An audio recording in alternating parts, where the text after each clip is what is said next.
On retrouve Marlène maintenant. Bonjour Marlène. Bonjour Brigitte, bonjour Stéphane. Bonjour. Bonjour Marlène. Eh bien, on vous écoute. C'est votre fils qui a 9 ans, hein, dont vous avez envie de parler. Oui, il a bientôt 9 ans. Au mois de décembre, il aura 9 ans, donc encore 8 ans.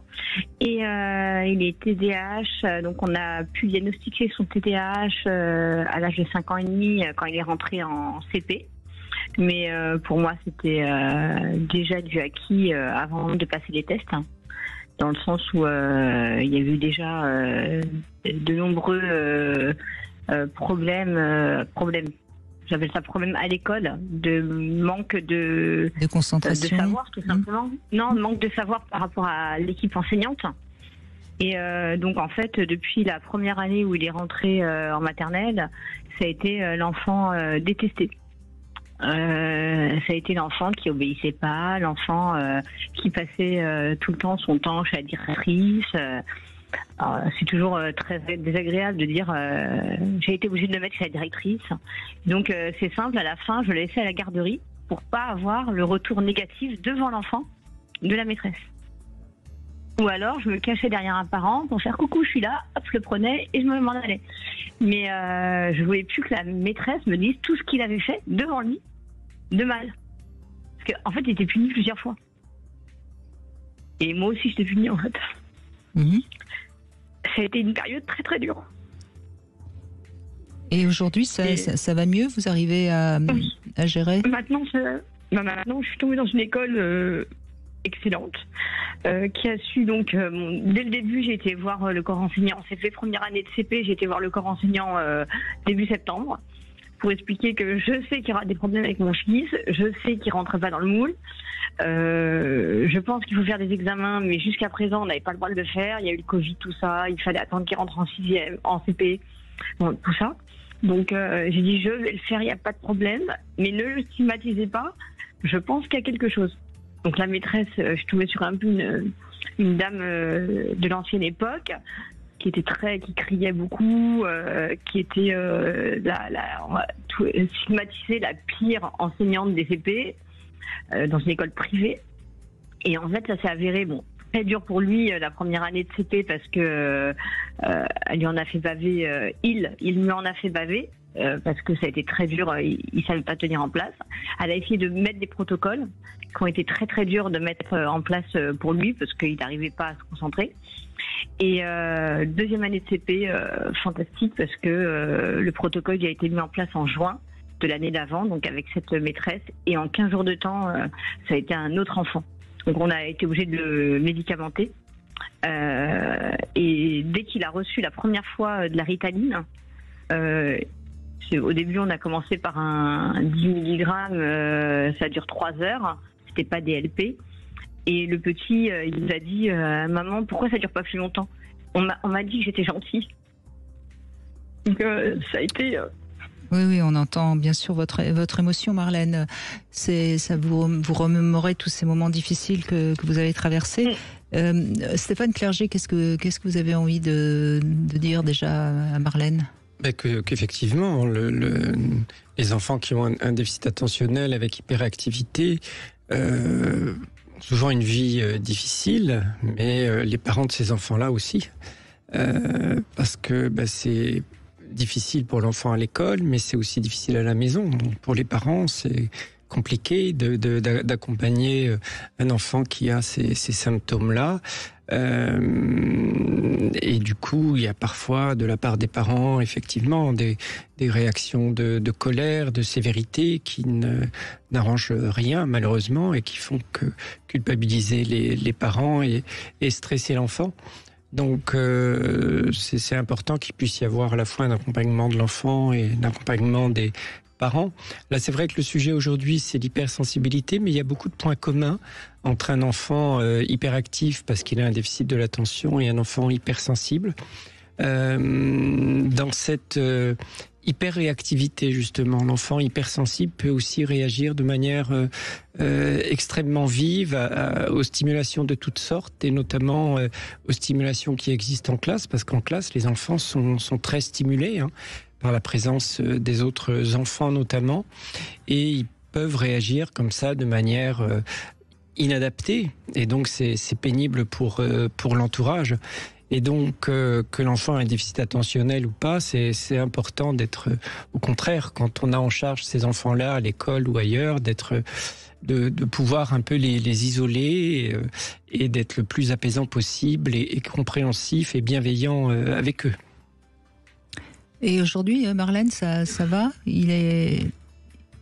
Grâce aux médicaments. Parce qu'en fait, si on oublie le médicament, c'est une catastrophe. Ils sont obligés de mettre en isolement parce que il peut pas tenir en fait assis sur son siège ou sans faire de bruit en fait.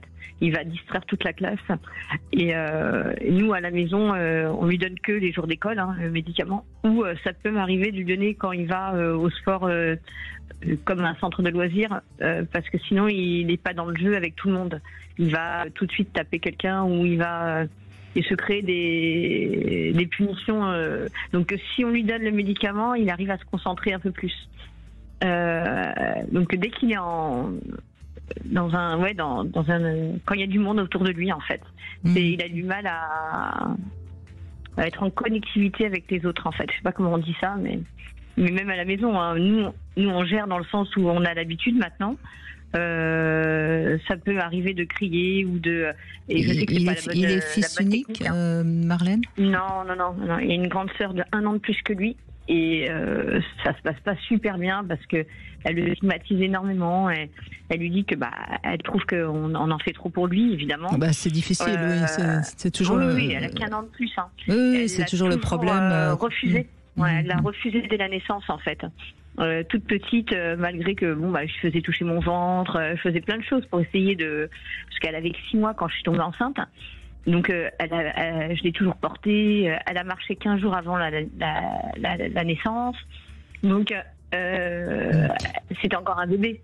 Et du coup, le fait d'avoir un autre bébé qui arrive, ça l'a... C'était difficile pour elle, et puis c'est peut-être aussi difficile pour le bébé qui arrive s'il n'est pas très très bien accueilli par l'aîné. C'est compliqué. Oui, c'est ça. Mais en même temps, vous n'y êtes pour rien, Marlène. Il ne faut pas vous culpabiliser. Non. J'ai vécu ça quand j'étais aussi jeune, moi, parce que j'avais ma grande sœur. On a eu beaucoup de rivalité toutes les deux. Bon, aujourd'hui, on s'entend super bien, pas dans le sens charnel, tout ça, mais disons que on a des liens familiaux tout à fait classiques et pas du tout de problème comme on aurait pu imaginer tout petit en fait. Ça s'efface en fait avec le temps. Donc non, il y a aucun problème. Il y a eu beaucoup de jalousie, mais oui, alors ça s'est effacé pour vous. Parfois, ça devient encore pire avec le temps. Hein. Ça dépend des familles. Oui, en tout cas, tant mieux pour vous. Oui.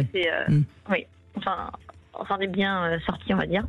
Et moi, j'espère que ça sera pareil avec mes 2 enfants. Mais c'est vrai que c'est très dur. Le couple subit aussi parce que mon mari, lui, il est contre le médicament. Donc lui, il va tout faire pour l'oublier. Si c'est pas moi qui suis le matin, il va pas le donner, mais volontairement. Et après, il va dire, tu vois, la maîtresse, elle l'a pas vu. Alors que si, la maîtresse l'a vu, mais la maîtresse l'a mis de côté et elle va pas écrire à chaque fois que ça a été oublié parce qu'elle sait que de temps en temps, un enfant peut oublier. La chance qu'on a, c'est que la maîtresse en question, elle a un fils qui était TDAH, donc ça se passe très très très bien. Même il y a la VS qui est malade en ce moment de longue maladie, la ESH. Ça se passe très bien parce que elle est là pour gérer. Mais j'imagine que pour elle, on entend quand même toute la difficulté que rencontre Marlène. Est-ce que il y a plus d'enfants comme ça aujourd'hui ou est-ce que c'est parce qu'on les diagnostique mieux? Alors, on les diagnostique, mais aussi il y a une moins grande tolérance vis-à-vis des enfants qui sont aussi beaucoup plus à l'intérieur qu'autrefois. Dans les années 60, les enfants étaient beaucoup plus dehors, faisaient beaucoup plus d'activités physiques, étaient beaucoup moins devant les écrans, dormaient davantage.